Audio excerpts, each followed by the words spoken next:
saludo cordial, señoras y señores. Muchas gracias por el privilegio de permitirnos acompañarles esta mañana a través de TV Azteca Honduras.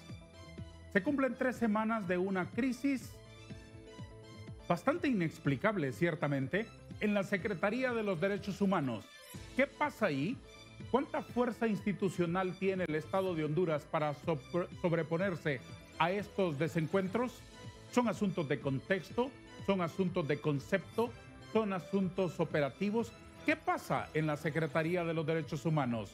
Hoy nos aproximaremos a encontrar la verdad con 2 protagonistas de la defensa de los derechos humanos en Honduras y con responsabilidades muy singulares.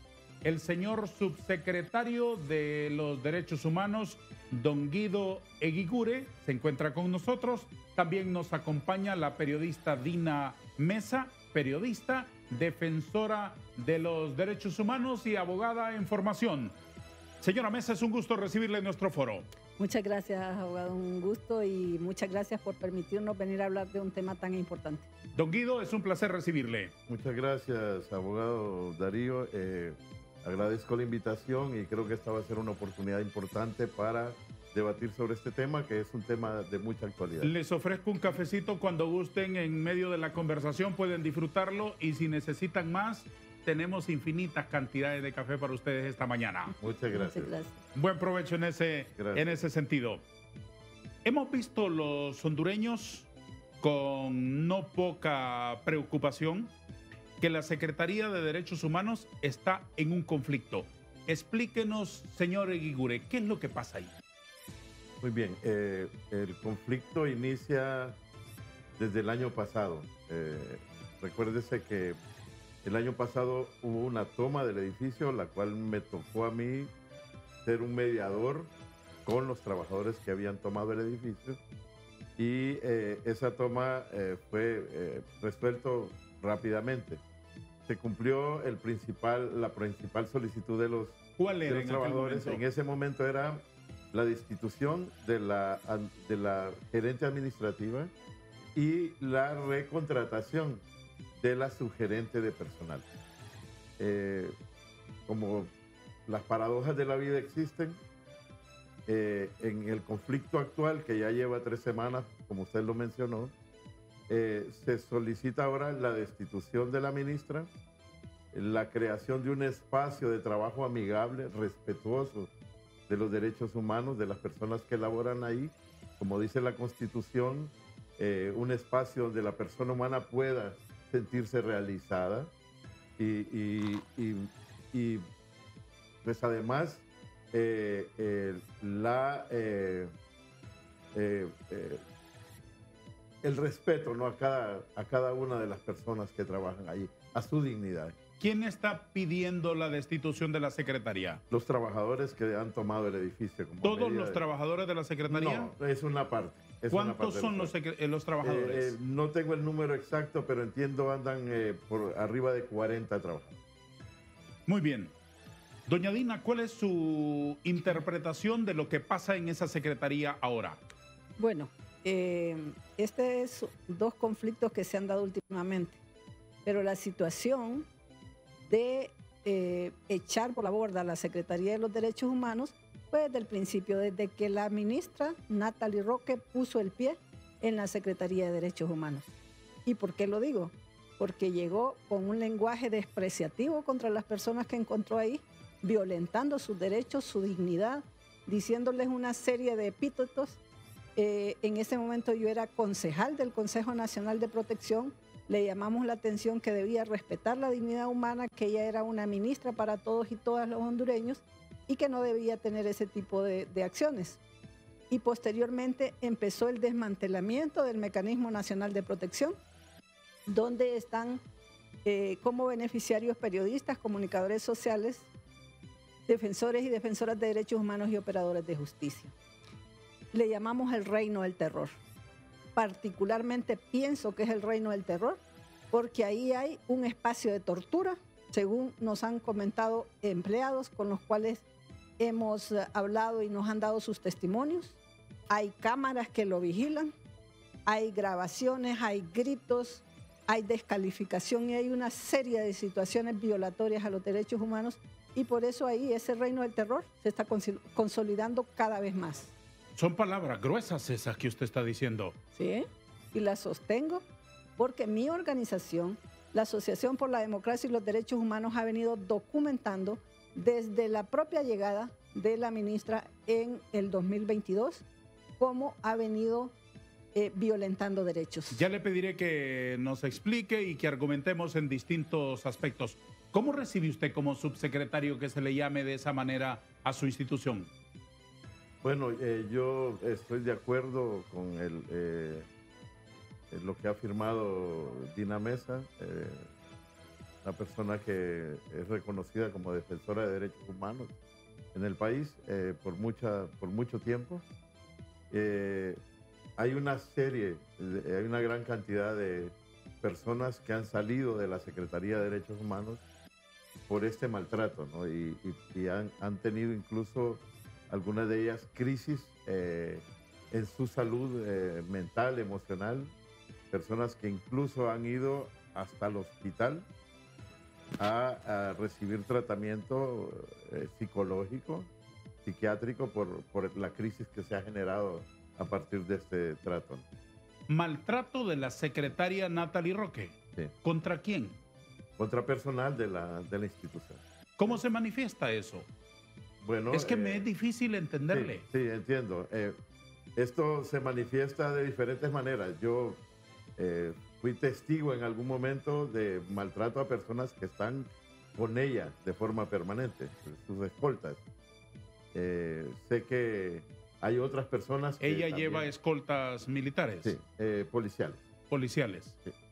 Uh-huh. Sí, entonces yo lo vi, sé cómo se manifiesta, pero cómo contarlo, no sé cómo expresarlo, pero sí puedo decirlo que sí fui testigo, ¿no? Pero ayúdeme a entenderlo en el siguiente sentido. Un funcionario puede cometer abusos en la administración de los presupuestos, en la aplicación de las normas internas de una institución, pero usted está refiriéndose a trato personal. Sí. ¿Incluye eso y respeto a los méritos que tienen los trabajadores y respeto al escalafón en una institución donde hay servidores públicos de todo tipo?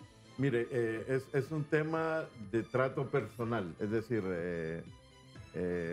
una persona con un nivel de jerarquía que además su propia percepción le permite estar sobre los demás y con el poder que tiene, puede maltratar a cualquier persona. Eso pasa, no en la Secretaría de Derechos Humanos, supongo que en otros lugares también. Sí, pero público y privado. Sí, pero ese es un mal ejercicio de la posición de liderazgo que se tiene en una institución. Claro. Un líder o un jefe no necesariamente está para pisotear a los que están abajo de él. Exactamente, y el código de ética de los funcionarios públicos contradice justamente esa forma de proceder. En ese sentido, creo que toda persona, no importa en qué posición está, merece todo el respeto, como su dignidad lo merece, por ser persona. Y en ese sentido, pues hay un montón de testimonios. Los trabajadores que están ahí en la Secretaría ahora han recopilado algunos testimonios. En el Comisionado Nacional de Derechos Humanos también hay algunas denuncias. Cuénteme, ¿de qué se trata? Eso, son denuncias por maltrato verbal, acoso laboral, este tipo de cosas.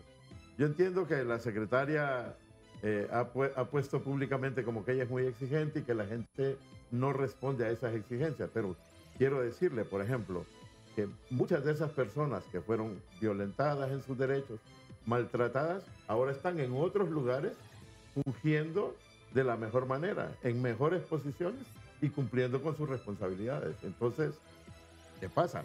Hay algo que ocurre ahí. Ajá. ¿Sí? Porque si funciona en otro ambiente. Exactamente.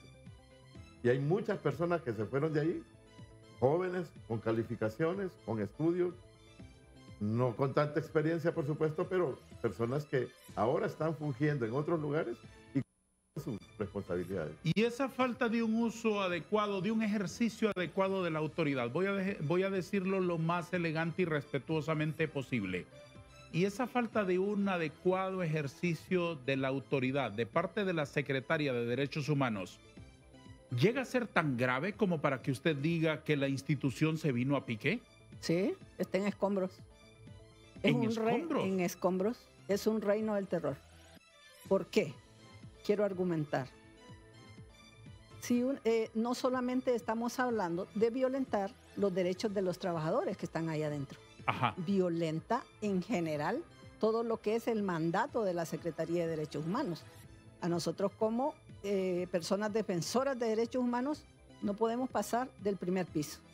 Anteriormente podíamos subir tranquilamente hasta el tercer piso donde se encontraba la ministra y las viceministras y abordar cualquier problema. Por WhatsApp le decíamos ministra o viceministra, vamos para allá porque está sucediendo esta situación. Pero no se pasa del primer piso. O sea, está acotado el territorio allí. Exactamente, por eso es el reino del terror y además es un antro militar policial donde está totalmente copado el que uno pueda pasar por los ascensores cuando antes eran libres. Luego tiene que venir un edecán del Mecanismo Nacional de Protección a preguntarme a mí a qué viene a ver, cuando eso violenta la confidencialidad de la ley de protección. Nosotros acompañamos casos de periodistas y comunicadores sociales, de defensores de derechos humanos. Llegamos a ver expedientes, a ver qué medidas no se están implementando adecuadamente. Entonces, si no viene un edecán del mecanismo, cuando eso nunca sucedió porque era puerta abierta, nosotros llegábamos e íbamos a buscar a cualquier persona. Nos preguntan a qué vamos, con quién vamos, qué caso vamos a indagar. Cuando eso violenta la confidencialidad de la ley. Por otro lado, hay cámaras, fotografías que le están tomando. La gente, los oficiales del mecanismo de las diferentes unidades, no quieren conversar con uno porque lo están viendo, le están tomando fotos y le están grabando. Y luego esto pasa para donde la reina del terror, que es la ministra Natalie Roque. Entonces, y luego no me quedo ahí. Manda a traer expedientes. Si usted, por ejemplo, es una de las personas beneficiarias y le cae mal, o por alguna razón no le es adecuado para ella, tráigame ese expediente, lo revisa, cuando eso violenta la confidencialidad de la ley y no le pone medidas, no autoriza, cuando eso es potestad del director de la Dirección General del Mecanismo de Protección. Y se dan una serie de irregularidades. Salimos del mecanismo, hemos sido seguidos por carros desconocidos, nos siguen cuando salimos de ahí, porque como nos están vigilando a qué hora salimos y si llegamos con carros nos toman fotografías a las placas, o sea, es un estado policíaco. Por eso digo yo, es el reino del terror. Ese es mi argumento. ¿Lo sabe eso la presidenta de la República?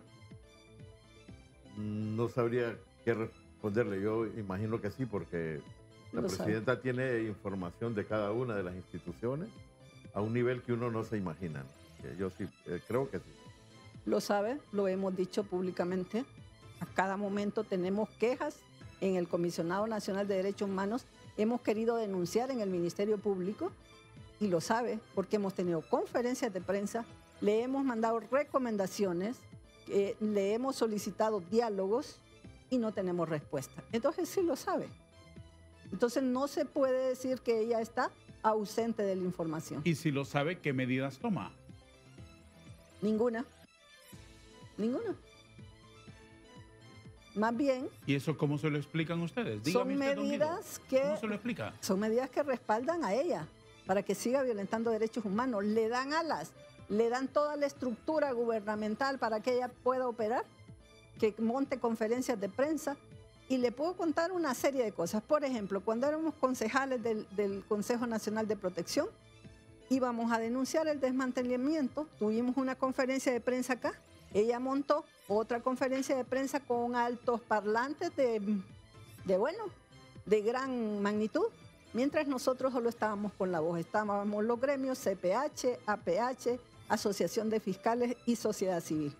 Nos montó una paralela de conferencia de prensa para no dejarnos hablar. ¿Qué le dice esto? Le dice que es un abuso radical de la función de ministra de Derechos Humanos y eso conlleva responsabilidades penales. Yo no dudo de usted, Mire, yo ejerzo aquí el periodismo partiendo de la premisa de creer todo lo que me digan los invitados, que son siempre personas honorables. No dudo de usted. Pero lo que me está diciendo me parece tan infantil, Así es. me parece tan difícil de entenderlo a nivel de funcionarios de ese calibre. Estamos hablando de un señor que hace un trabajo menor. Estamos hablando de un secretario de Estado. ¿Es así, don Guido? Sí, hay varias experiencias similares a las que cuenta Dina. ¿Y usted convivió con esas experiencias durante 2 años? No, yo estuve menos tiempo. Yo entré en agosto del 2022 y salí en enero de este año. Uh-huh. Sí, hay algunas experiencias y puedo decir que sí, hay algunas experiencias que se pueden catalogar de esa manera, ¿no? ¿Cuántos subsecretarios tiene la Secretaría? 2. ¿Usted uno de ellos? Sí. La otra es una subsecretaria, es Mirta Gutiérrez, que tenían distintas funciones. funciones. Las áreas son promoción de derechos humanos y protección de derechos humanos. ¿La suya? Es protección.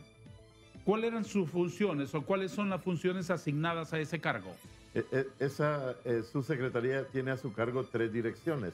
Una que tiene que ver con la conflictividad social, una que tiene que ver con las personas desplazadas internamente por violencia, y tercera es el mecanismo de protección o la Dirección General del Sistema de Protección. ¿Qué es el sistema de protección, doña Dina? Fue creado con la Ley de Protección. Sí. El Congreso Nacional aprueba en el 2015 la Ley de Protección para Personas Defensoras de Derechos Humanos, Periodistas, Comunicadores Sociales y Operadores de Justicia. El sistema de protección está integrado por diferentes elementos, que son el Consejo Nacional de Protección, donde están todos los sectores. Hay 7 cargos para el gobierno, para el Estado. Hay gremios, como son la Asociación de Fiscales, el Colegio de Periodistas, Asociación de Prensa, Colegio de Abogados. Está la Asociación de Fiscales, está la Asociación de Jueces por la Democracia. Que acreditan allí un representante. Acreditan para un integrar representante. un consejo de ¿cuántas personas? Estamos hablando 4 por sociedad civil, que son 2 suplentes y 2 propietarios, y 1 por cada uno de los sectores que ya le hablaba. Sí. Y el Estado que manda que debería mandar a los secretarios de Estado en seguridad, defensa, fiscalía, procuraduría, Corte Suprema. ¿Más o menos cuántos se integran? Son 7 y 7, digamos. Ah, sí. entonces 14. Sí, porque si hablamos en un sentido amplio, los gremios también son parte de sociedad civil, aunque en este caso se habla de sociedad civil porque son organizaciones de sociedad civil de derechos humanos. Muy bien, pero ese consejo, desde el punto de vista del organigrama, no está sometido a la secretaria o al secretario de Derechos Humanos. No, ella o la secretaría es un ente administrador, nada más. Sí. Pero no son sus empleados los miembros del Consejo Nacional de Protección. Esa es una parte del sistema. Luego viene la Dirección General del Sistema de Protección, que es donde está el mecanismo de protección con sus diferentes unidades. Ese sí depende jerárquicamente de la secretaría. No, la Ley de Protección le da independencia.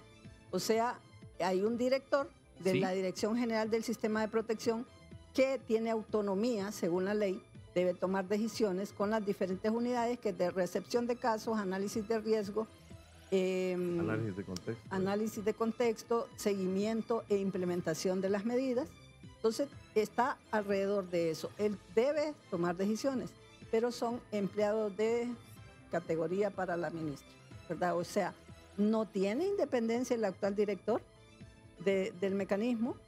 Está sometido a que si le aprueban o no le aprueban hasta la compra de un lápiz, hasta una hoja de papel, hasta un viaje de inspección rápida de análisis que tienen que ir afuera de Tegucigalpa cuando son beneficiarios, y eso retrasa procesos que tienen que ver con incluso personas que terminan siendo muertas, asesinadas, ¿verdad? Qué pesar que se lleguen a esos extremos. Qué complicado me parece el panorama. Si es complicado comprar un lápiz, no me imagino cómo sería de complicado comprar una taza de café como esa que estamos compartiendo con usted esta mañana. ¿Quiere más, por cierto? Está bien. ¿Verdad que sí? Sí, está ¿Vale muy la rico. pena el cafecito? Está muy bien. Ya le serviremos la tercera taza de café de la mañana. Una pausa, por favor, señores. Espérennos 2 minutos.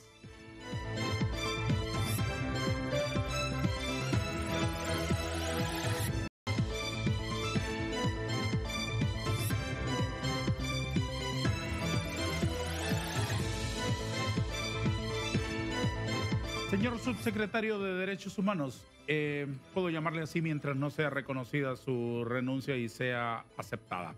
Don Guido, por donde deberíamos haber empezado hace algunos minutos nuestra conversación, quiero ir a un punto que me parece básico. ¿Cuál es la visión de esta secretaría? ¿Para qué fue creada?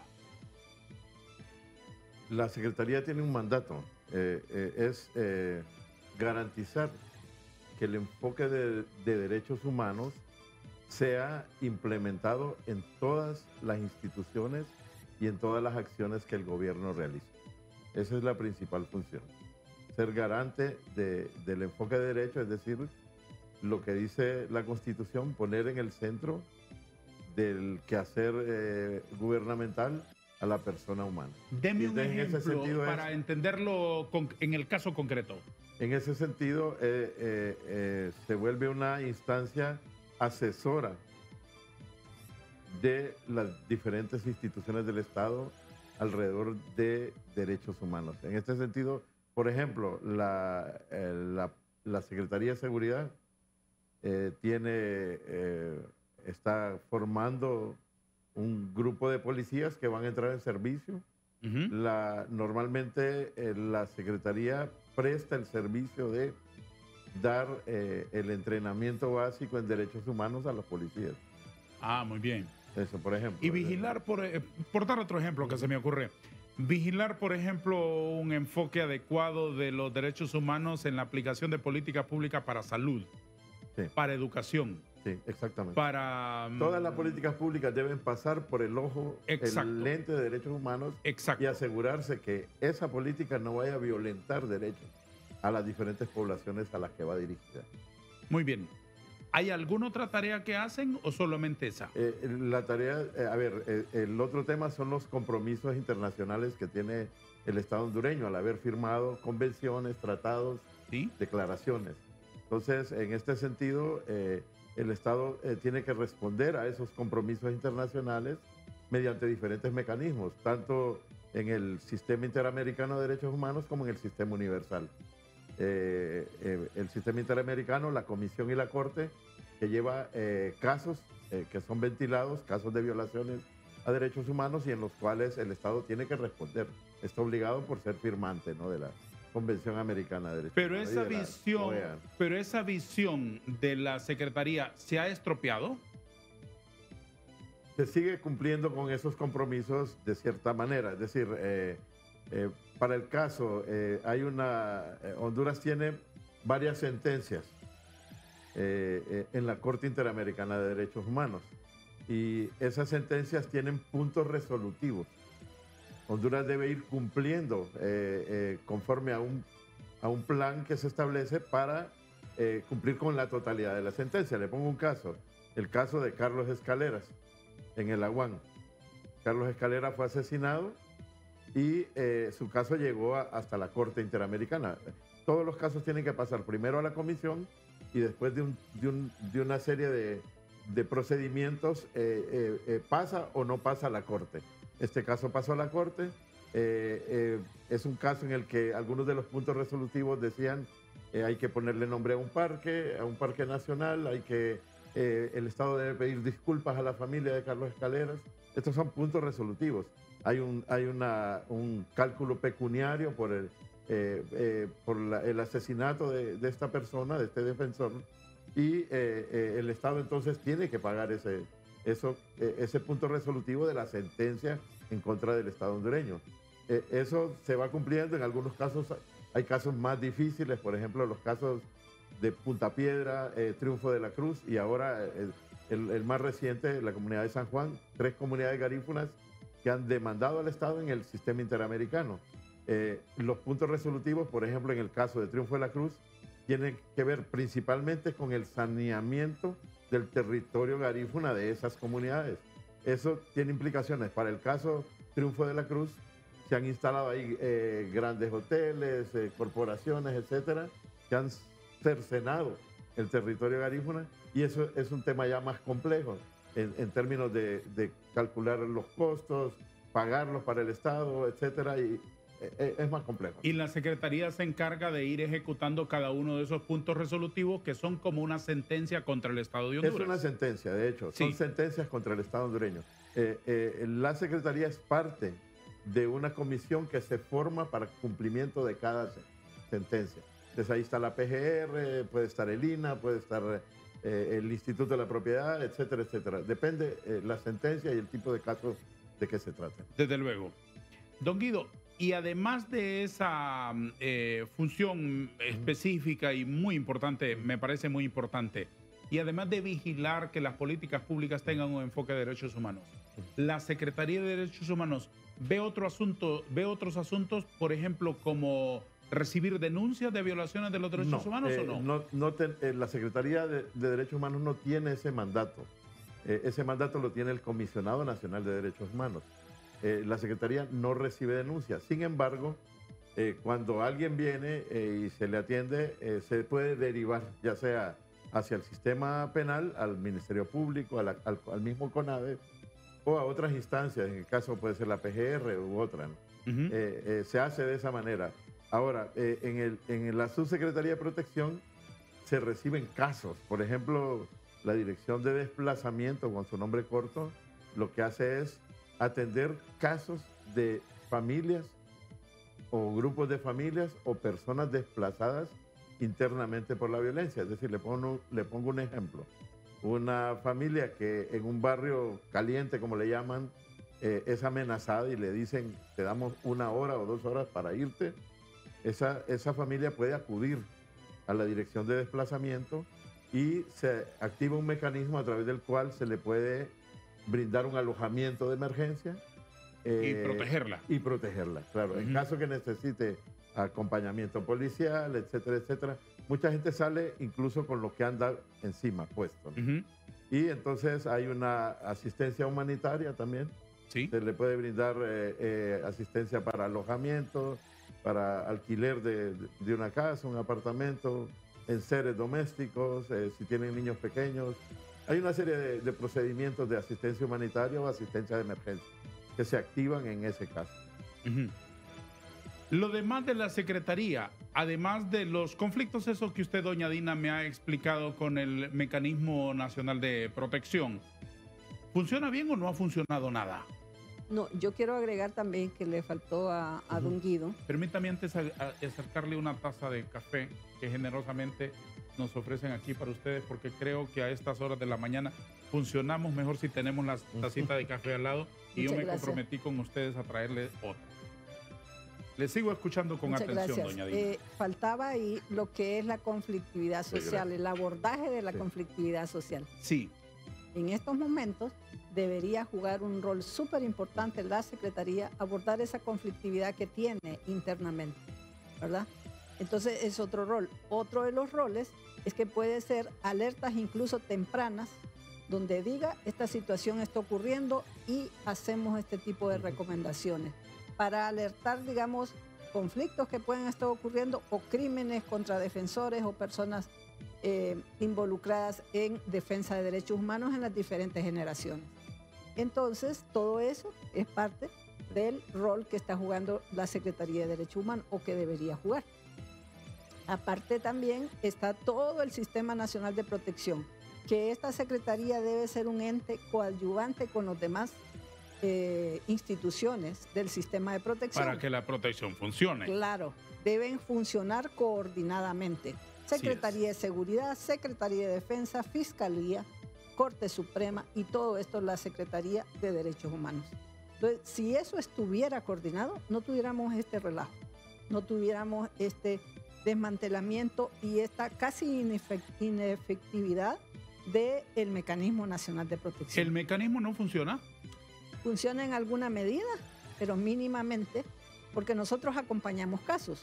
Tenemos reuniones, hay, por ejemplo, si a usted le van a aplicar medidas de protección, deben ser acordadas en el comité técnico, que está conformado por la Procuraduría General de la República, el Ministerio Público, Secretaría de Seguridad, Dirección del Sistema de Protección, el Alto Comisionado como observador, el Comisionado de Derechos Humanos como observador, la persona beneficiaria y su representante si lo tiene.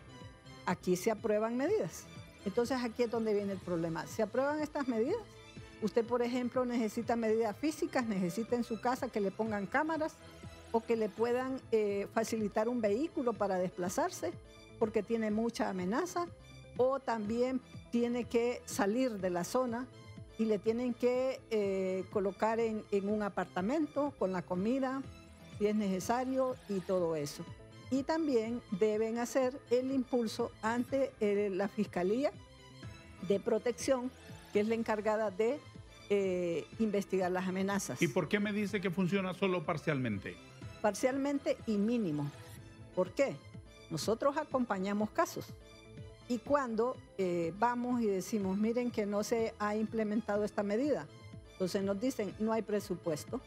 Y el año pasado, Guido me puede decir que no o sí, pero de acuerdo a nuestra información y que hicimos solicitud de acceso a la información, apenas se estaba ejecutando el 30%. Y después nos dimos cuenta que en diciembre solamente de 20 millones se ejecutaron unos 8 puntos y algo millones. Los otros millones ahí estaban, o estaban durmiendo el sueño de los justos mientras las personas beneficiarias estaban pasando grandes dificultades. ¿Cuál es la explicación para no ejecutarlos? Puede ser negligencia, puede ser falta de compromiso político, o puede ser que yo engaveto, eso sucede, como ministra engaveta las cosas, sencillamente no las quiere echar a andar, porque sencillamente no quiere. O sea, no tiene ese compromiso con los derechos humanos, a pesar de que la vemos ahí, que estoy por acá, por allá defendiendo derechos. Los tolupanes nos han llamado en lloro, han tenido graves amenazas. ¿Y qué nos han dicho? Ahí vino la ministra Roque a ofrecer el sol, la luna y las estrellas, pero no nos ha cumplido nada. Entonces, moverse mediáticamente para decir estoy acá, estoy allá, estoy comprometida, que no sé cuánto, que no sé qué, pero que en la práctica eso no sucede, eso se llama falta de voluntad política y además se está estropeando la ley de protección porque en su artículo 56 y 57 ya señala que los funcionarios tienen responsabilidades penales. Digamos, ella ya debería haber pasado el caso de obstrucción de la ley de protección al Ministerio Público. El Ministerio Público dice la ley, y usted puede leer los artículos, que debe accionar de oficio, haciendo responsabilidades penales contra los funcionarios que obstruyen la ley, y pienso yo que ella está obstruyendo la ley de protección. ¿Cuántas personas están bajo el amparo del Sistema Nacional de Protección? No tenemos estadísticas, pero aquí don Guido puede decirnos hasta diciembre del año pasado escuché unas estadísticas. No tenemos transparencia en el uso de las estadísticas. O sea, hasta el junio del año pasado hablábamos de 55 comunicadores sociales y periodistas y grupos colectivos, unos 57. Pero don Guido nos puede dar más elementos ahí, porque como le digo, hay una falta de transparencia en el manejo de las estadísticas. Bien, yo puedo decir que ahí habían al final del año pasado aproximadamente 200 casos activos, 207. ¿Qué significa casos activos? Que están en proceso, es decir, casos que tienen medidas de protección, casos que están en proceso de asignarle medidas, casos que entraron apenas al en distintas sistema. fases, digamos. Sí, en distintas fases, exactamente, sí. Y que no han sido cerrados. Por supuesto. Entonces, un caso para que entre tiene que cumplir dos criterios. O sea, muchas veces la gente cuando escucha hablar del mecanismo de protección, cree que cualquiera puede aplicar a ese mecanismo. O sea, a pesar de que la definición de defensor de derechos humanos o defensora de derechos humanos es muy amplia, no todas las personas pueden aplicar a este mecanismo. El mecanismo está hecho para una población meta, que son defensoras y defensores de derechos humanos, periodistas, comunicadores sociales y operadores de justicia. Ese es el primer filtro, es decir, el primer criterio, que sea parte de esta población meta. El segundo es el nexo causal, es decir, que la amenaza viene en función del cumplimiento de esa función que tiene que ver con defensa y protección de derechos humanos. Desde luego. Entonces, si no se cumplen esos dos criterios, el caso se rechaza. Si entra, entonces el camino que sigue pasa a la unidad de análisis de riesgo y hay una serie de principios dentro de la ley en la cual, por ejemplo, el principio de secretividad, el principio de voluntariedad, es decir, no se puede obligar a nadie a que dé información que no quiere dar. Ha ocurrido casos en los que personas llegan, entran al sistema, pasan a la unidad de análisis de riesgo y ya estando en ese momento ya no quieren dar más información. Y entonces el caso no puede seguir si no hay un análisis de riesgo, y el análisis de riesgo evidentemente requiere información precisa para determinar el nivel de amenaza y luego determinar cuáles son las medidas que deben responder a ese análisis. Pasa esto, hay casos colectivos y hay casos individuales. También hay casos que son mandados por la Comisión Interamericana de Derechos Humanos bajo el mecanismo de medidas cautelares. La ley tiene un artículo en el que, por ejemplo, en el caso de medidas cautelares mandadas por la Comisión Interamericana, no permite, ya una vez que se definen las medidas, reducirlas, disminuirlas, cambiarlas, todo ese sentido de quitar las medidas. Y se han tenido algunos casos de mal uso de medidas. Luego otro tema que se ha puesto ahí en el público es que hay casos que son muy caros, ¿no? Es decir, que tienen medidas que absorben la mayor parte del presupuesto, en cambio otros no. Y de esos casos, habían 6 casos que consumían 83, 84% de todo el presupuesto del mecanismo. Y esos 6 casos eran casos de medidas cautelares de la comisión, que no se pueden quitar. Lo otro es que en su mayoría de esos 6 casos, 4 eran casos de la ciudad y 2 casos de zonas rurales. Y para ponerle un dato, el año pasado, entre 22 de diciembre del 2022 y octubre de 2023, hubo 15 personas asesinadas, defensoras de derechos humanos. 11 de ellas en el Aguán, 3 en Atlántida, 2 en Lloro. Todos esos asesinatos son en zonas rurales, si le podemos llamar así. Y es un poco incompatible, ¿no? Pero la ley te obliga a hacerlo de esa manera, ¿no? Es decir, no se pueden quitar las medidas cuando ya se definieron si son medidas cautelares de las.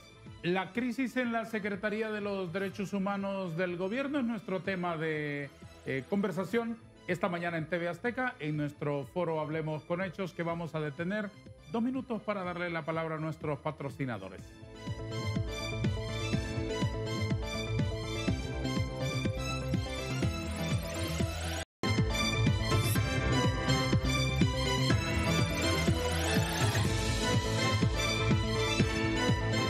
El conjunto de personal de la Secretaría de Derechos Humanos, ¿cómo se selecciona? ¿Cómo compite? ¿Hace un examen de oposición para poder acceder?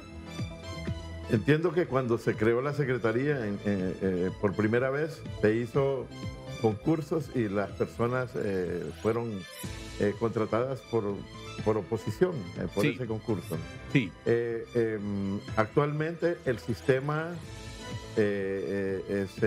empieza con una publicación que se pone en las redes sociales de la Secretaría y la gente envía sus currículums a una dirección que se publica, que es publicada. El proceso pasa por la selección, si cumplen con los requisitos, etcétera, porque siempre en esos procesos hay gente que ni siquiera cumple los requisitos, no tiene las profesiones que se solicitan, etcétera. Entonces, y se hace un primer filtro, digamos. Sí. El segundo filtro pasa por ver los requisitos específicos para el puesto. Hay un manual de puestos y funciones que está un poco obsoleto, es cierto, pero por lo menos es una guía para poder captar los profesionales.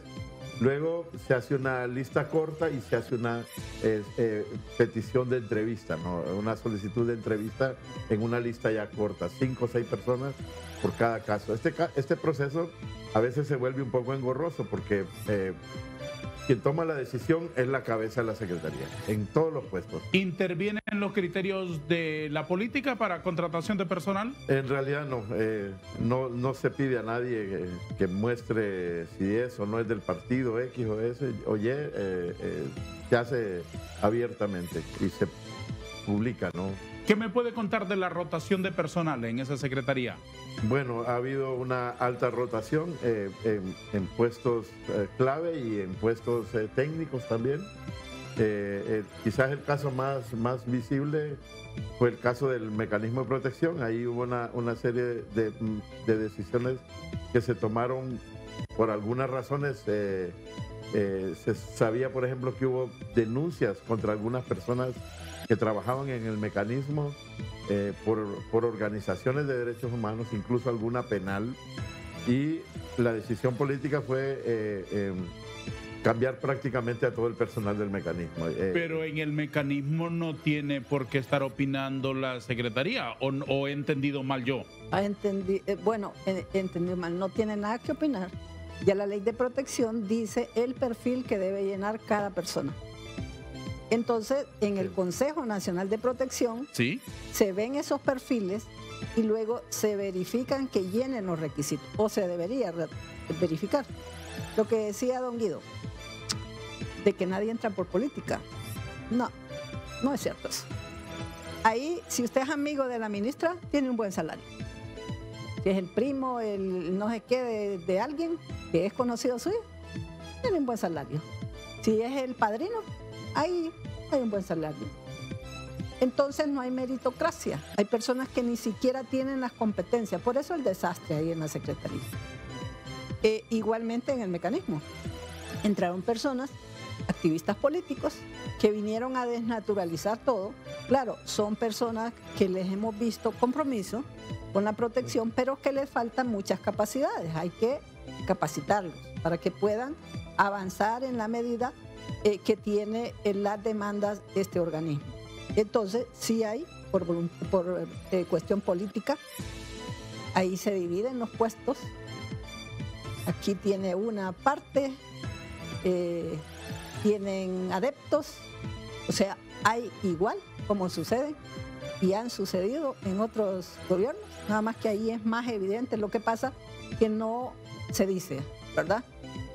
Pero sí, no hay meritocracia en esa secretaría. Esas imágenes que hemos visto, estimados señores, del edificio del Boulevard Suyapa de Tegucigalpa, con una acumulación de empleados protestando, ¿es que ellos demandan la destitución de la secretaría o demandan también otras cosas?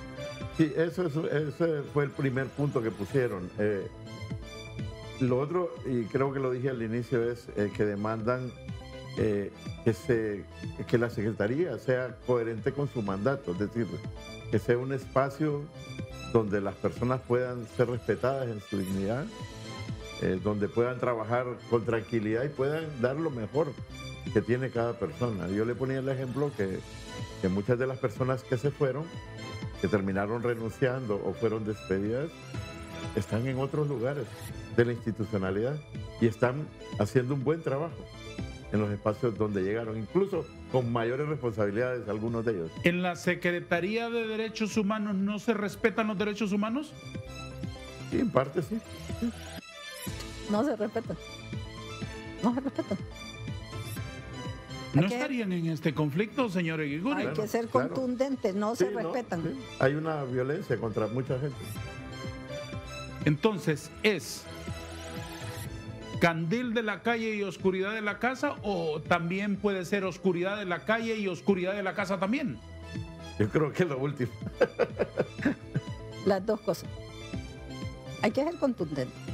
Y aquí el problema de la Secretaría de Derechos Humanos es la cabeza. Llegó a desmantelar lo poco que se había actuado en esa institución y nos la tiene en escombros. Es una institución que hemos puesto mucho esfuerzo desde sociedad civil. O sea, no es un feudo de nadie, no es un reino de nadie. Es una institución que tiene que responder a su mandato, la visión y la misión, que es lo que ya explicaba don Guido con respecto a lo que se creó la ley de la Secretaría, pero no está cumpliendo en estos momentos. ¿Cuál es el ingrediente político que hay en toda esta discusión interna? Porque en la toma del edificio hemos visto banderas, banderines, declaraciones de grupos organizados políticos a los que en el Partido Libre... ¿Usted es del Partido Libre, don Guido? Sí, me considero Sí, es militante. Bueno, entonces... Eso... Puedo decir que sí, pero no hay una definición tan clara de militancia. Es decir, le pongo un ejemplo. No, pero es que de un partido, ¿se es militante o no? Sí, pero normalmente debería haber un proceso a través del cual se adquiere. Eso no existe. Entonces, ¿usted es de Libre o no es de Libre? Sí, soy de Libre, claro. Sí, me considero. Pero se siente como con un pie afuera y otro pie adentro. No, yo me siento de Libre, soy una persona... Muy bien. Entonces, me refiero correctamente cuando digo correligionarios suyos, sí, que están allí en la manifestación diciendo que en nombre de colectivos y de grupos organizados. ¿Hay una división política en Libre que se manifiesta en la Secretaría de Derechos Humanos? No, no creo. La gente que está en la lucha en la Secretaría de Derechos Humanos, todos son de Libre. Y la secretaria también es de Libre. Sí. Entonces hay claramente ahí una discordia entre hermanos. Sí, hay una discordia, claro. ¿Cómo se resuelve? Es muy buena pregunta. Yo creo que, en primer lugar, hay que abrir un diálogo, pero un diálogo franco y sincero. Hasta ahora eso no ha existido. Ya van 3 semanas, usted lo dijo al inicio, y no ha habido un interés en resolver este asunto, me parece a mí. En primer lugar, se le ha dado mucha larga, mucho tiempo en el cual esto se hubiera resuelto. El conflicto el año pasado se resolvió en 1 día y medio. Este lleva 3 semanas. Yo creo que la apuesta fue a como ellos se van a cansar y se van a ir. Entonces, sí, pero es que una cosa es estar en la oposición, claro, quemando llantas en las esquinas de Honduras, y otra cosa es estar dirigiendo un gobierno. Quiero decir, es decir, antes no les pagábamos, hoy les pagamos con nuestros impuestos. Sí, pero ellos tienen el derecho a la protesta, es un derecho constitucional, y tienen razones por las cuales protestar, y creo que no se les ha escuchado. Es más, se les ha descalificado. Usted llama a la necesidad de un diálogo. Claro. ¿Diálogo sobre qué? ¿Cuáles son los temas que van a estar en esa mesa de conversación? Ahí, la violación de derechos en el lugar de trabajo de la Secretaría. Ese es el tema fundamental. ¿La solución es dialogar? ¿Y dialogar sobre qué, doña Dina? Ahorita tienen una pistola en la 100, porque les mandaron agentes de la DPI. La ministra fue a interponer una denuncia al Ministerio Público por usurpación. Pero ayer se hablaba de un mediador, de que se había nombrado al ministro Salgado para mediar. Pero hoy les mandaron empistolados de la Dirección Policial de Investigaciones. Ahí estaba yo. Se querían meter a la Secretaría de Derechos Humanos a hacer una inspección sin los documentos necesarios para entrar. Les pedimos documentación, no llevaban una orden. Luego querían saber los nombres de las personas que estaban dirigiendo la toma, diciéndoles que les iban a ayudar en esto y que no, engañándolos. Pero después nos dimos cuenta de que había una denuncia por usurpación que la misma ministra fue a interponer al Ministerio Público y se la hicieron así. Cuando ya días hemos interpuesto denuncias por violaciones de derechos humanos, secretarios generales, por ejemplo, Darlan Matute, un secretario general que la denunció a ella en el Ministerio Público, y eso no ha avanzado para nada. Nos han dicho incluso que ha ido a limpiar sus expedientes en el Ministerio pidiéndole a los nuevos fiscales que le limpien todo el camino para que no existan denuncias. Entonces, si eso es cierto, y los fiscales se están prestando a esto, eso es grave lo que está pasando. Cuando se condenó el gobierno anterior, que se le dice narcodictadura, y que lo fue, pero que dice que la narcodictadura no sé cuánto perseguía y no sé qué, pero aquí están persiguiendo a sus propios compañeros que los llevaron al poder y los tienen ahí en los puestos, ¿verdad? Entonces es una situación gravísima y esto no lo quiero politizar, sino que estoy haciendo un parangón de cómo puede suceder contra estas personas que son de la misma militancia política. Imagínese usted cómo puede suceder contra defensores y defensoras de derechos humanos. Se van a ir con todo, pues, y eso estamos viendo ese camino armado para violentar el derecho de organización, el espacio cívico nuestro como organizaciones, que ya nos están amenazando con quitar personerías jurídicas y todo, porque estamos hablando públicamente, nos dicen cachurecos y nos dicen de todo. Entonces creemos que esa secretaría está por una ruta directamente al abismo, por eso digo yo que está en escombros. ¿Y esa crisis de la Secretaría de Derechos Humanos, en qué medida ha interrumpido, ha estropeado o ha dañado el trabajo del Mecanismo Nacional de Protección? Lo ha dañado muchísimo, que en tanta gravedad que está casi inoperable, como le decíamos. En una sola persona concentrado todo, violentando la ley de protección sin dejar independencia al director del mecanismo de protección. Y ahí no se hace nada, como le decía, hasta comprar un lápiz si la señora no autoriza esa situación. Y los integrantes del mecanismo, que son parte de la sociedad civil, que hacen por mantenerlo en el dinamismo y en la ejecución de las políticas que deben estar moviéndose. Deberían actuar. En este momento yo ya no soy concejal, están otros compañeros que fueron electos no adecuadamente para ese cargo de concejales por sociedad civil y no están haciendo nada. Están sacando un comunicadito ahí que están preocupados, pero en realidad no están tomando acciones dentro del Consejo de Protección y tienen la potestad de hacerlo. O sea, ni siquiera han mencionado que la ministra es la responsable de esto, sino que dicen rotaciones de personal, que no sé cuánto, pero se van por las esquinas sin mencionar quién es la productora de todo esto, que es la ministra de Derechos Humanos. El secretario de Planificación y Estrategia se llama, el que han nombrado como para mediar entre los desacuerdos de la Secretaría de Derechos Humanos, es... Así como es el de radical y de furibundo, ¿es la persona indicada para ser mediador entre gente en conflicto? Es una buena pregunta. Yo le respondería diciendo, como pasó con otras personas, altos funcionarios que se refirieron al conflicto, descalificando a los trabajadores sin haberlos escuchado. Yo creo que es importante, no importa a quién hayan nombrado, escucharlo. Ricardo tiene algo que decir, supongo. Él no es un mediador, él es un representante del gobierno que va a escuchar los planteamientos de los trabajadores. Yo creo que es importante escucharlo. No se puede descalificar a alguien porque ha tenido una actitud antes. Él no se ha referido a este conflicto, por lo tanto debería tener una posición que le permita, pues, hacer interlocución con los trabajadores. ¿Qué tienen que decir los trabajadores? Bueno, ya lo dije, ellos están pidiendo tener un espacio de trabajo que respete su dignidad, que respete sus derechos como seres humanos, como miembros del Partido Libre que han tenido una oportunidad de trabajo y que tengan un espacio donde puedan brindar lo mejor que tienen de sí para cumplir la misión institucional. ¿Cuántos trabajadores son los que han paralizado la institución, don Guido? No tengo un número exacto, pero entiendo que son cerca entre 40 y 50. ¿Eso es la mayoría de los operativos en esa oficina? La institución tiene una plantilla aproximadamente de 150 empleados, pero como ha habido despidos, ha habido renuncias, etcétera, debe tener entre 120 y 125 actualmente.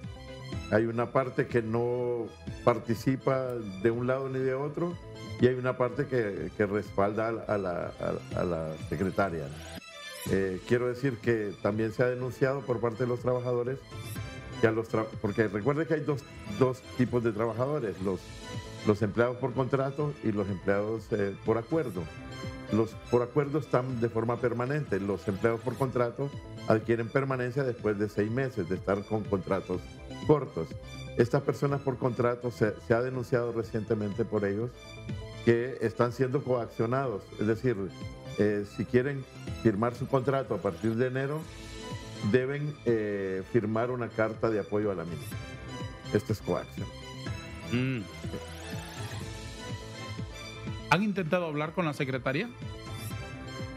Pues yo supongo que sí, pero no ha habido ninguna formalidad de parte de ningún funcionario del Estado para hablar con los trabajadores.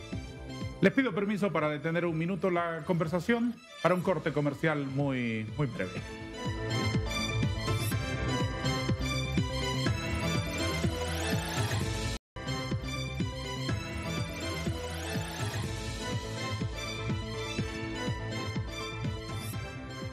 Gracias, queridos amigos, por continuar con nosotros en el foro Hablemos con Hechos. Quiero recordarles en este minuto que nuestro foro se transmitirá la próxima semana desde la ciudad de Nueva York. Desde allá estaremos transmitiendo nuestro foro Hablemos con Hechos, analizando, profundizando, llegando a la letra pequeña, al análisis sereno, sensato, objetivo, como pretendemos que sean siempre los abordajes de los asuntos nacionales que desfilan por esta pantalla, del juicio al expresidente de la República, Juan Orlando Hernández, en el Distrito Sur de Nueva York, una de las sedes judiciales más renombradas de ese país. Estados Unidos tiene aproximadamente unos 94 jueces de ese calibre distribuidos en toda la geografía de los 50 estados de la Unión Americana, y particularmente en Nueva York hay cuatro jueces de distrito, de manera que en uno de ellos, en el honorable señor Kevin Castell, recae la responsabilidad de llevar adelante esta causa, que el próximo lunes comienza a desarrollarse de manera presencial en la sala de juntas de ese edificio en la zona sur de Manhattan, bajo los auspicios del juez, con el nombramiento de un jurado de 12 personas propietarias, por así decirlo, titulares, y 4 personas suplentes, en contra del exmandatario, en virtud de que los otros 2 acusados durante los últimos días declararon su culpabilidad y entraron en una negociación con la Fiscalía que los exime de entrar al juicio en el que entra el exmandatario hondureño. TV Azteca Honduras estará transmitiendo todas las incidencias, todos los detalles, todo lo que ocurra en el juicio del Distrito Sur de Nueva York en contra del expresidente Hernández. Les agradecemos a ustedes por la audiencia, por la sintonía y por la confianza que tienen en el buen manejo periodístico que hace esta casa de televisión. Muchas gracias a todos y acompañarnos, no solamente en la televisión abierta, sino también en todas nuestras plataformas sociales, en las redes sociales, en donde está la señal de TV Azteca Honduras. Gracias a todos. Estoy conversando esta mañana con don Guido Eguigurens, subsecretario de Derechos Humanos, y con doña Dina Mesa, exintegrante del Sistema Nacional de Protección de los Derechos Humanos, periodista y defensora de los derechos humanos. Vamos a ir concluyendo nuestra conversación, estimados señores, no sin antes reiterarle mi agradecimiento por su valioso tiempo compartido con nosotros. ¿Por qué es tan difícil en la Secretaría de Derechos Humanos hablar con la Secretaría de los desacuerdos de los empleados, por ejemplo? Creo que tiene que ver con su carácter, su personalidad, que es muy fuerte. Creo que hay personas que cuando tienen una cuota de poder pierden su perspectiva. Creo que de alguna manera ha olvidado de dónde viene y del respeto que merece cada persona, no importa en qué posición se encuentra. porque es alarmante que llegue a convertirse en crisis un asunto operativo como el que he escuchado en algunos de los empleados que están protestando. Atropellos personales, acoso, desacuerdo, la situación de vulnerabilidad en la que parece que están madres solteras, las mujeres, etcétera. ¿Cómo eso se puede convertir en una crisis en una institución? ¿No hay en esa institución, don Guido, un manual de puestos, un manual de responsabilidades para que todo fluya sin necesidad que sea el secretario de Estado el que tenga que ver el torbellino de cada día en un escritorio? De nuevo tiene que ver con la personalidad de la secretaria. Y quiero ponerle un ejemplo. Todas las contrataciones pasan por su visto bueno. No hay ni un solo contrato que ella no lo autorice. ¿Qué dice la ley? Bueno, ya Dina explicó en términos de lo que el mecanismo de protección se refiere. El Consejo de Protección debe trabajar sobre los perfiles de las personas. Y punto. Y punto, ¿no? Y quiero decirle, a nivel de subsecretarías, lo más lógico sería que cada una de las subsecretarías lleve los procesos en las direcciones que asignadas a cada uno. El caso contrario es que se vuelve un proceso demasiado engorroso. ¿Eso no ha funcionado así? Eso no ha funcionado, exactamente. Es una pirámide completamente vertical y no hay ni siquiera la publicación de un anuncio se puede hacer sin la autorización expresa por escrito de la secretaria.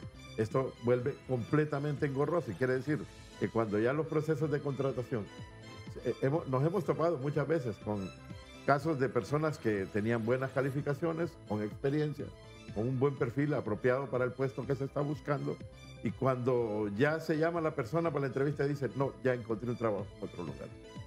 Entonces se perdió la oportunidad de tener cuadros calificados y muchas veces hay que volver a iniciar el proceso y con lo que significa en términos de tiempo. Para el caso habían 28 plazas que deberían haber empezado el 2 de enero, que se pudo haber empezado el proceso en noviembre para que ya las personas estuvieran escogidas porque lleva semanas cada proceso y que pudieran empezar el 2 de enero.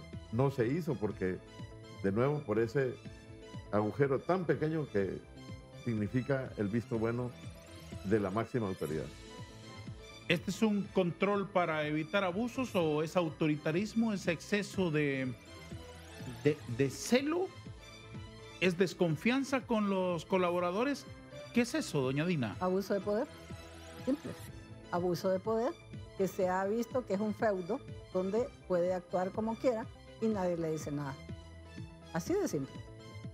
Y le voy a poner el caso de cuando estaba de concejal. Sometimos a concurso la plaza de la dirección del mecanismo.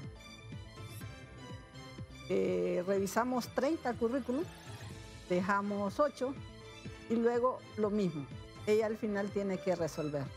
Hizo una crisis porque no estaba una persona allegada a ella, que no estaba dentro de los currículums que se había presentado, ni siquiera participó. ¿No había competido? No, se enojó y hizo un relajo con todo eso, armó una crisis también, me consta, y luego nombró a quien ella quiso, ¿verdad? Entonces, es una cuestión de abuso de autoridad, pero también creo que no es una cuestión solo de puestos de trabajo. Es una crisis tan profunda que nos está afectando a todos. Nos está afectando la institucionalidad, que tenía medianamente un avance. Nos está afectando todo eso, el mandato. Esa es la vitrina del gobierno de la presidenta Xiomara, pero también es nuestra institucionalidad que creamos no por dádivas de un gobierno, sino que tiene un mandato que debe cumplir. Pero ahí es un feudo que se maneja como la pulpería de la ministra Roque. Simple, eso es. En la subsecretaría encargada bajo sus manos, don Guido, ¿las direcciones tienen autonomía? ¿Tenían que rendirle, bueno, no rendirle un informe, digamos, voy a decirlo respetuosamente, coordinar con usted el trabajo, pero también tenía que ser carga de la señora secretaria? Normalmente cada secretaría, cada dirección tiene su propio plan operativo anual y tiene más o menos estructurado las funciones que realizan. Claro, y unos márgenes y una normativa. Exactamente, y un presupuesto además asignado para sí, funcionar. Unos linderos, unos márgenes, Sí, sabe qué debe hacer. Exactamente, Ujú. exactamente. En ese sentido creo que normalmente las direcciones funcionan así, con bastante autonomía. Ahora, claro. hay temas como la contratación de personal, hay temas como el tema de comunicaciones, hay temas que son muy, muy estrictos, ¿no? Y estrictos en el sentido que no se hace nada si no tiene la autoridad expresa de la secretaría. Eso. Y en el caso de contratación de personal es un obstáculo, ¿no? para el buen funcionamiento. Entonces, recuerde otra cosa, que en el Estado, al menos los años anteriores, cuando personas demandan puestos de los cuales fueron despedidos, no se puede contratar a otra persona en esos puestos. Y ahí hay una cantidad de puestos que están bajo demanda. Entiendo que este año las normas presupuestarias van a permitir contratar y ojalá esto sea una posibilidad de resolver problemas. Por ejemplo, el mecanismo de protección está actualmente con 15 personas, debería tener al menos 25 y en condiciones óptimas 50 personas o más. Con 15 personas llevar casi 200 casos es imposible. Es imposible. No hay manera de resolver esto. Ahora, hay otra problemática y es los temas administrativos. Recuérdese que a mitad de año 2022 se derogó la ley de fideicomisos y esto dejó en un callejón sin salida al mecanismo, porque por un lado la ley de protección manda tiempos perentorios para la provisión de medidas en los diferentes casos. Desde luego. Y eso va desde 8 horas a 48 horas. Claro. Y en cambio la ley de contratación del Estado manda todo lo contrario, es decir, hay que de cumplir con una serie de procedimientos, igual que si no los cumplís, te mandan a la cárcel, ¿no? Es decir, te pueden acusar de abuso de autoridad, etcétera. Etcétera. Sí. Por lo tanto, ese callejón todavía no se resuelve. Se intentó resolver con un reglamento el año pasado, pero se puso un límite en tiempo. La secretaria impuso un tiempo límite que no permitió cumplir con la cantidad de medidas de protección que se venían arrastrando. Pero es que eso no es lo que decide un secretario, es lo que diga la ley. Sí, pero así se hizo y entonces el reglamento no resolvió lo que pretendía resolver. Es decir, permitir que medidas que se venían arrastrando, que había una mora de medidas, se pudieran cumplir, porque de nuevo, le explico, tiene que ir a los procedimientos mandados por la ley de contratación del Estado. Esto significa subir cada proceso a Unducompras, esperar que hayan cotizaciones. No. Todo esto. No van a resolver el problema, no se resuelve, porque claro. ahí es contrarreloj. Exactamente. Hay que actuar contra ley reloj. especial. Es una ley especial. No son carreteras las que se están protegiendo. Sí. No es un edificio el que se está construyendo. Exactamente, no es el lago se le está de Yohoa, pidiendo no es la isla del Cisne. Un PIN CIAFIP a usted que es protegido por la ley de protección. Todo el mundo sabe que usted está siendo protegido violentando la confidencialidad. Entonces se nos trata como una carretera.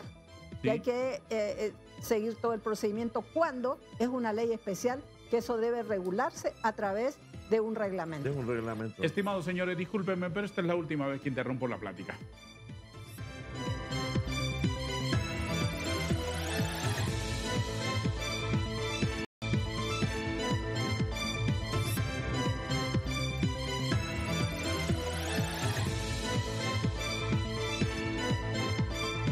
Señor subsecretario de Derechos Humanos, don Guido Eguiguren, han estado enfrentando una crisis durante mucho tiempo que estalló hace 3 semanas con la toma del edificio de la Secretaría de los Derechos Humanos.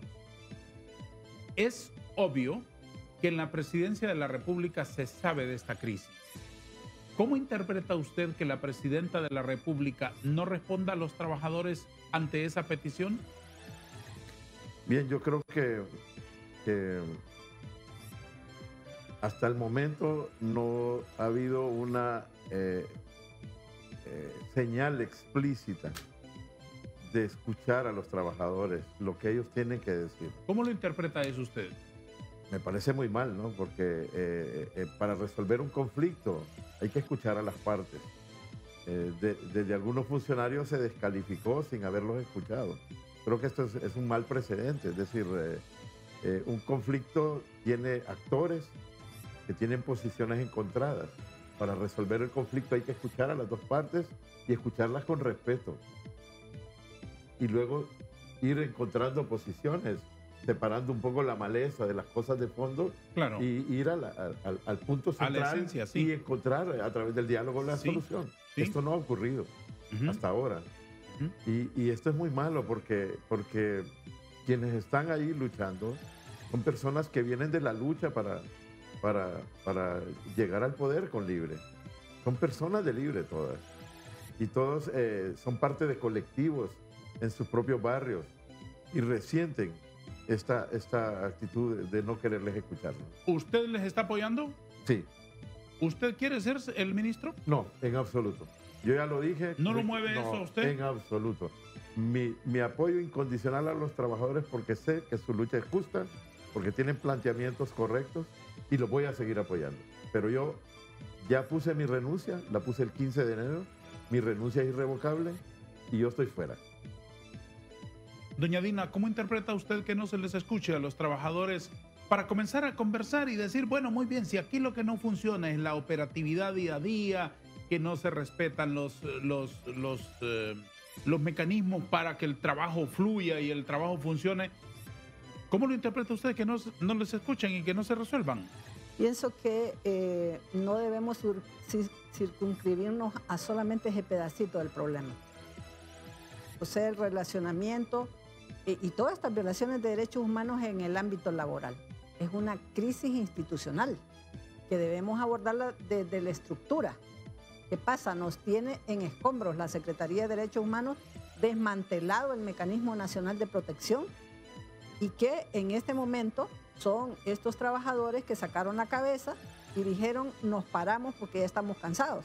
Entonces, la Presidenta de la República recibió una propuesta de diálogo que no cumplió porque propusieron al asesor presidencial Enrique Flores Lanza y a Héctor Zelaya, al secretario privado, lo propusieron como mediadores, ni siquiera les hicieron caso, sino que pusieron a Ricardo Salgado, el ministro de Planificación y Estrategia, que me parece que no es el adecuado.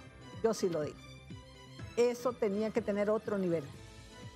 Incluso la propia presidenta debe asumir esa problemática como un problema de país y sentarse no solamente con los trabajadores, sino con todas las organizaciones de derechos humanos que tenemos mucho que decir de cómo se nos ha tirado a los escombros la institucionalidad que debe cumplir un mandato. Entonces, es un problema de país, hay falta de voluntad política, no se le da la categoría de responsabilidad, de respeto de los derechos humanos y vamos a quedar muy mal parados. Digo vamos porque somos toda la sociedad hondureña. El Estado va a quedar muy mal parado con el próximo examen periódico universal, que ya va a tocar el otro año. ¿Y qué va a decir con toda esta problemática? La misma ministra se comprometió ante la Comisión Interamericana de Derechos Humanos el 7 de noviembre pasado que ahora iba a mejorar el sistema, que iba a poner esto, lo otro, cuando en realidad está profundizando la crisis. Entonces no hay voluntad política, a la presidenta no le interesan los derechos humanos, de acuerdo a lo que estoy viendo, no tiene una voluntad política para resolver esta problemática y para cumplir su plan de gobierno, que dijo que iba a profundizar la promoción y defensa de los derechos humanos y la protección de las personas defensoras. No hay voluntad política. Lo venimos diciendo, esta crisis no empieza el año pasado, empieza desde el 2022, cuando la ministra puso el primer pie en la Secretaría de Derechos Humanos. Y se lo hemos venido diciendo desde ese tiempo, nos han descalificado, nos han montado campañas de desprestigio y todo, porque estamos sacando a la luz una situación que es de país y no de activismos políticos ni nada por el estilo. Don Guido, ¿en qué perjudica a Honduras esta paralización y esta crisis que la Secretaría de Derechos Humanos enfrenta? Bueno, efectivamente en el cumplimiento de las funciones que realiza la Secretaría.